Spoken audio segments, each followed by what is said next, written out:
I've got my panel already drawn out, and so the reference image and everything is in your materials in this course, and so you can go ahead and draw it out. I do have it sized, the reference image sized for an 11 by 14, so if you need to scale it from there, you go ahead and scale it to the proper ratio.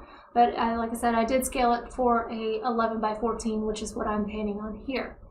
I do also have mine sketched, and I've already protected it to where it won't, you know, move on me. Like, I can rub my finger all over it, and the graphite's, for the most part, not moving around. That's because I'm using a workable fixative. I sprayed it with a workable fixative. So I've got it pretty well drawn out. I feel pretty loose. I've already painted and everything. So I'm ready to get started on this thing. I'm going to switch to the black and white version of my reference image, and I do have my iPad kind of up over to the side, and I also have a big monitor up here so I can look at the image overall up here so I can see it from a distance. So I'm ready to get started. We're not going complicated with this. I've got my black and I got my white. I've got a nice clean palette here. This does have a glass bottom in it. This is one of my 3 palettes. And so I'm using this one. It's a Masterson's palette with a whole little lid like this. And a piece of glass that I had cut at our local hardware store. So I'm going to keep these pretty separate. So I'm going to put my black over here.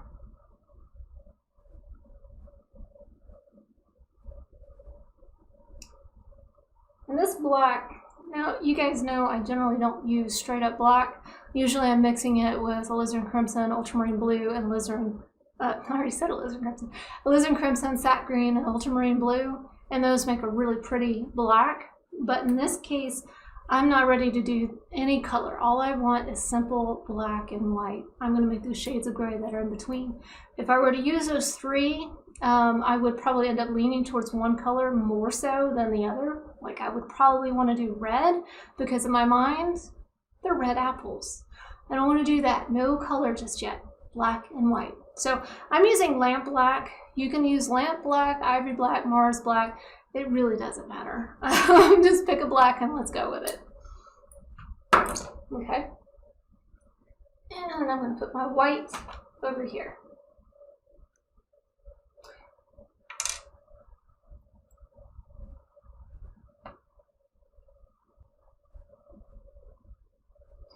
I separate them because I really I'm kind of trying to keep them as clean as possible and just use the whole middle area to mix my paints. Okay. As far as your mediums, we might use a little bit of Galkyd. And definitely our Gamsol. Now Gamsol, we're going to use that to thin things down. Okay, they need to make a better way of, you know, getting these things open. Hurts your hand. I know, and they would come back and tell me, well, you just need to clean your lid. Well, yeah, that's a fix too, but that requires more time from me. I just want to paint, folks. So anyway, I digress. I'm going to put a little bit in here. So what I'm primarily using my Galkyd for, so Galkyd is a fast drying medium. Now, if you're going to take several days to do your background and do all this, I would recommend using linseed oil. So this is refined linseed oil.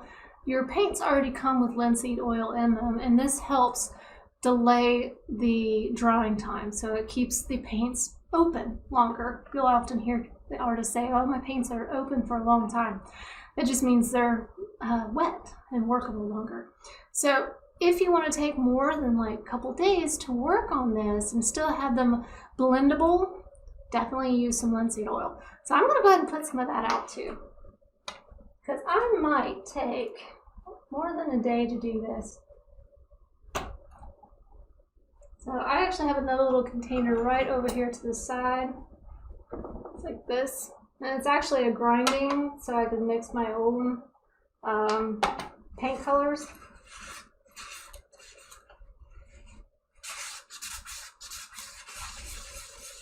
I'll just clean that out a little bit. Add some fresh linseed oil.